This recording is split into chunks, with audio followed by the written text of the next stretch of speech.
Picture this. You're right in the thick of your workday. Got a super important meeting across town, and boom, your bike gets a flat tire. Oh, no. Right? No time to walk. Buses are jammed and you're starting to freak out. Yeah, I can see that. What if, poof, a mechanic just like magically appears and fixes it right Yeah. there on the spot? That would be amazing. That is the magic of the mobile bike repair business. And that's exactly what we're diving into today. Yeah, cool. It's like the perfect solution for our cities that are just getting busier and busier with more and more people loving to ride bikes. We've got a whole bunch of articles, market research, and even some stories from people who've actually done this to really understand how this whole business model works. Awesome. You might even be inspired to give it a shot yourself. It's a pretty cool business, I think. Yeah. It's not just some random trend either. We're seeing a bunch of things happening all at once that make this like a golden opportunity. Okay. The global bicycle market, get ready for this.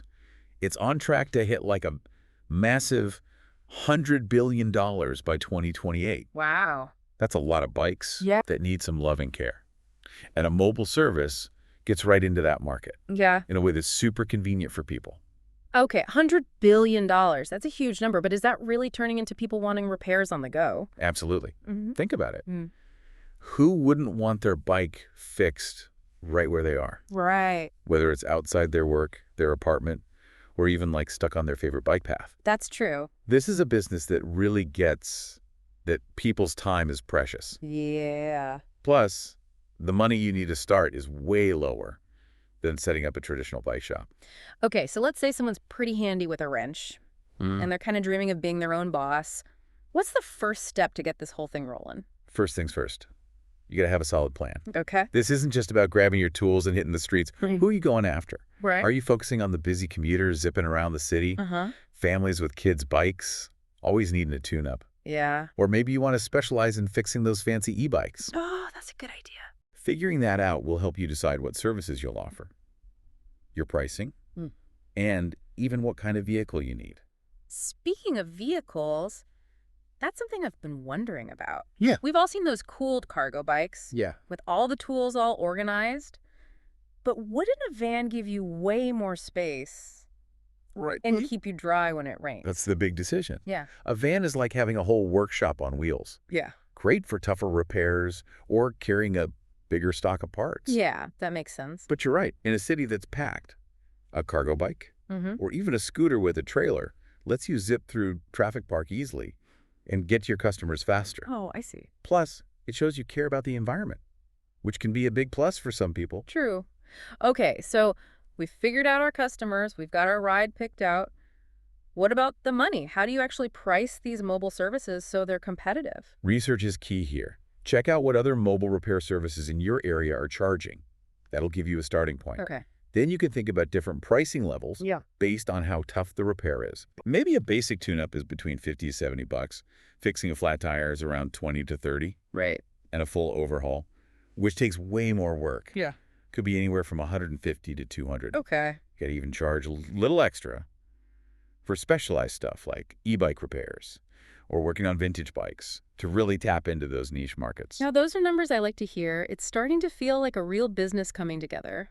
But even with good prices, how do you make sure people actually know you exist? We've got to spread the word. Right. You got it. Hey, marketing is how you get those wheels turning. Okay. We've got some really interesting strategies to talk about, from social media campaigns to some local partnerships you might not expect. Okay, I'm all ears. Let's dive into that marketing magic and see how we turn this mobile bike repair dream into a real business. All right, first up, we got to think about the online world. These days, if you're not online, you're practically invisible. Yeah, that's true. And a big part of that is something called local SEO. SEO, that sounds kind of technical. It can be. But think of it this way. When someone's got a flat tire Mm-hmm. and they grab their phone to search for bike repair near me, Yeah. local SEO is what makes sure your business pops up at the top of those results. No, I see. It's about making your website and online stuff work. So you're the go-to solution in your area. So it's about being the hero that shows up when those near me searches happen. Exactly. I like it. Now, along with that, social media is going to be your best friend. Mm. Places like Instagram, Facebook, even TikTok Okay. can be super powerful to reach new customers. And visual stuff is king. Think before and after pictures of the awesome bike makeovers you'll be doing. I can already see those before and afters, a rusty old bike brought back to life. Right. It's like one of those makeover shows, but for bikes. Exactly. People love those kinds of visuals. And don't just focus on selling. Oh. Share some useful stuff too, like cycling tips, Hmm. maintenance advice, maybe even some fun facts about bikes. You want to be seen as a helpful expert who's passionate about keeping people riding. I love that, building a whole community around your business. But we can't just stay online all day, right? What about some real-world marketing ideas? Absolutely. Partnering up with local businesses can open up a lot of opportunities. Think about teaming up with bike shops. Okay.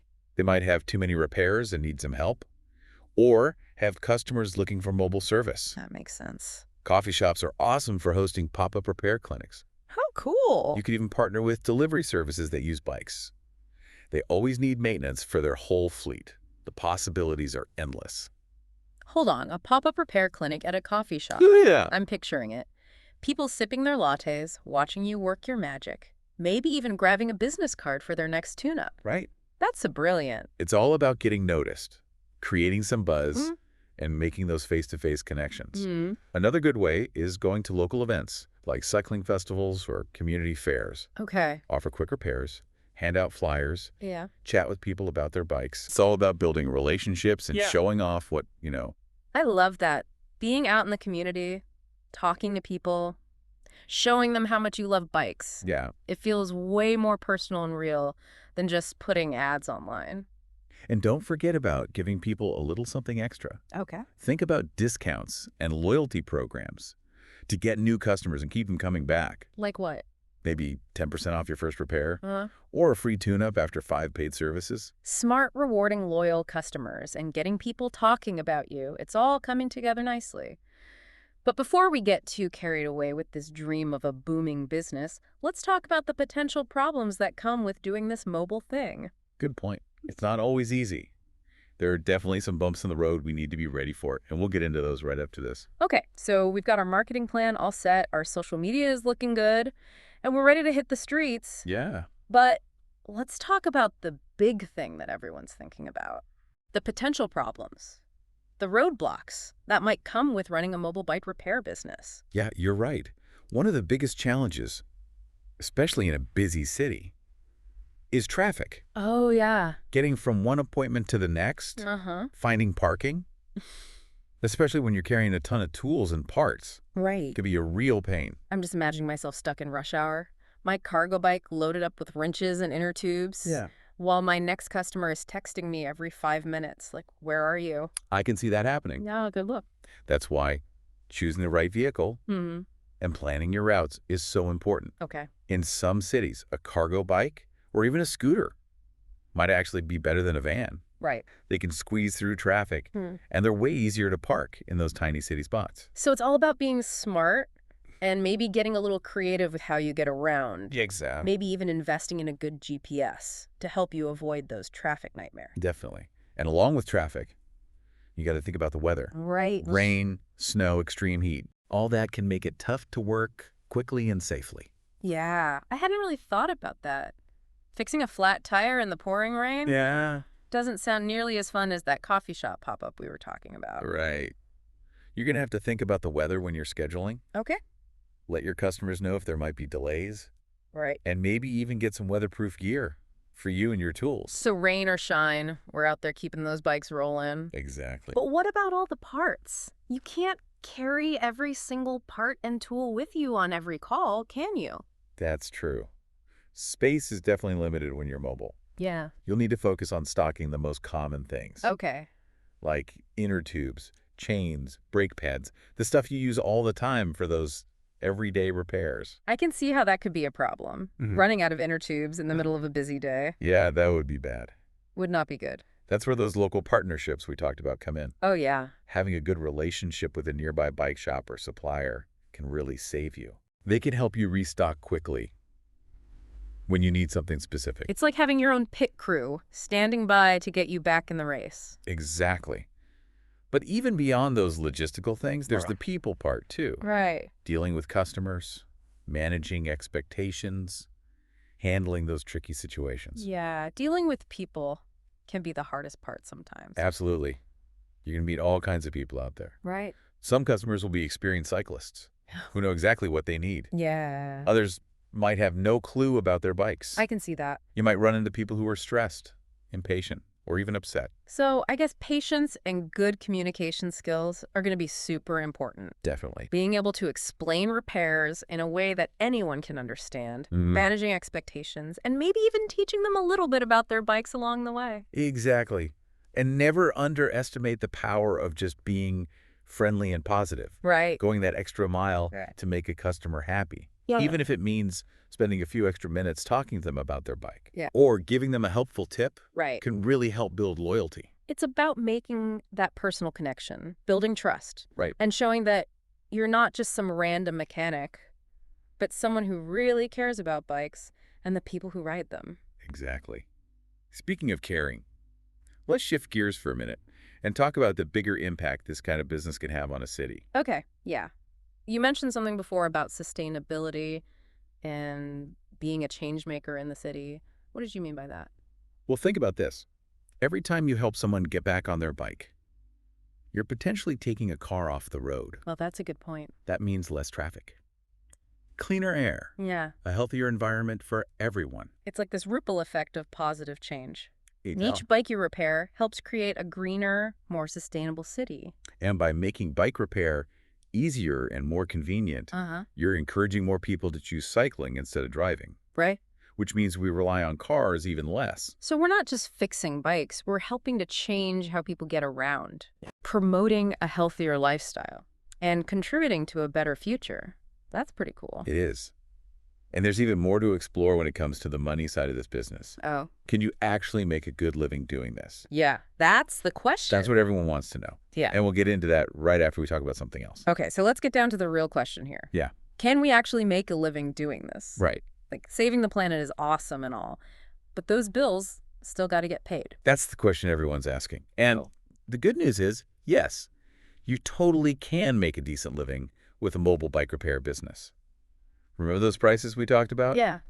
Let's just do some quick math here. Okay. If you do like 50 basic tune-ups a month at around $60 each, Okay. you're already looking at $3,000. So we're already at $3,000 a month, and we haven't even thought about the bigger repairs. Right, like those full overhauls. Exactly. Let's say you do 10 full overhauls, averaging 150 each. Right. That's another 1,500. And don't forget those emergency calls.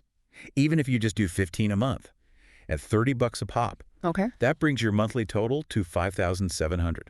Wow, $5,700 a month. And remember, this is all without the costs of a regular shop. Exactly. The earning potential is definitely there. And it gets even better when you think about growing your business. Huh. As you get busier, you could hire more mechanics, expand where you offer service, maybe even focus on something in high demand, like e-bike repair. There's no limit. Okay, I gotta admit, this is starting to sound pretty good. Yeah, I'm already picturing myself on my tricked out cargo bike, zipping around the city, fixing flats, and making a good living. love that energy. But before you quit your job and buy that fancy bike, Yeah, okay. let's go through what we've learned today. Sounds good.